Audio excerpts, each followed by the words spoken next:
Good morning. Happy Friday, June 23rd. I'm already zipping ahead to the future. Welcome back to a little daily reading for Friday, July 23rd today. Let's see what we've got going on. I'll be doing a daily reading every day through June. Feel free to check in, see what the daily vibe feels like for the day. We'll see, maybe I'll continue after, see how it goes. Okay, we have the Seven of Cups, the Knight of Pentacles in reverse, and the Ten of Wands in reverse. Ooh, loving this for us.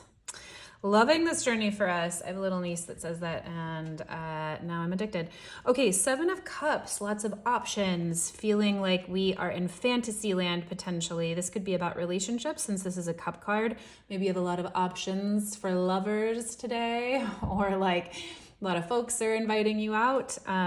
The Seven of Cups is a card about fantasy, imagination, imagining all the different possibilities. Oh, I could do this or I could do that, and getting really caught up in the feeling. We're above the clouds here, so we're kind of outside of reality. So there are pros and cons to the Seven of Cups. It's a place where you can feel really dreamy, really excited about life, but it can also be a place of overwhelm and not being very rooted in reality.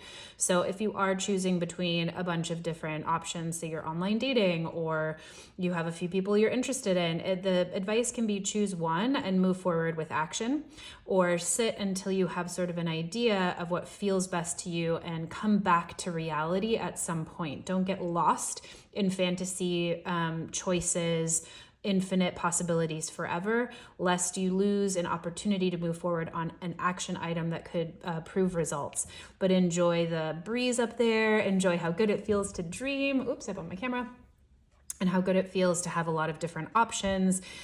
And then sit with each one and really feel out what sounds best to you, what feels best in your body to move forward with. The Knight of Pentacles here in reverse says there might be some resistance to coming back to reality. We might not want to get back to work. We might not want to choose or be practical or take practical steps towards the outcome. We might not be hearing messages today that something works out for us or is moving forward. The Knight of Pentacles is a character who is just steadfast towards his goals. He's moving forward. He's very grounded. He knows what he wants. He's not in a hurry. He can sometimes even be not lazy, but slow. He's like the slowest of the knights. It can talk about messages coming through, people responding to us or bringing us messages of money, of wealth, of opportunities. He's offering that pentacle there on the horse.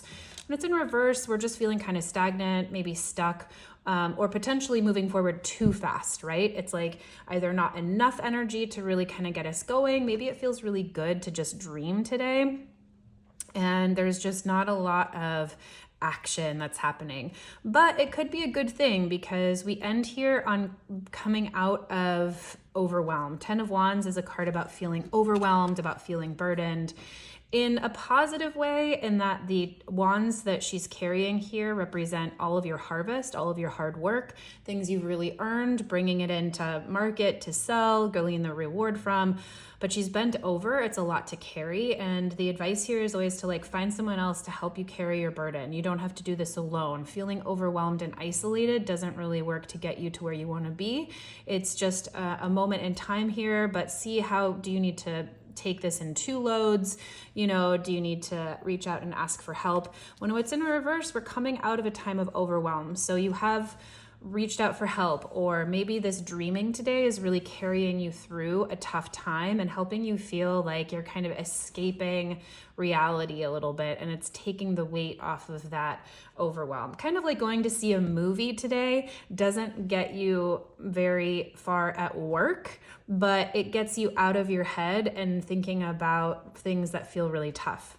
So today could go either one of two ways. Maybe this is a really productive lineup for you. Maybe really leaning into fantasy and leaning into the choices and options you have today could feel really good and could feel really like a welcome break in actual physical work you have to do and kind of take you out of overwhelm.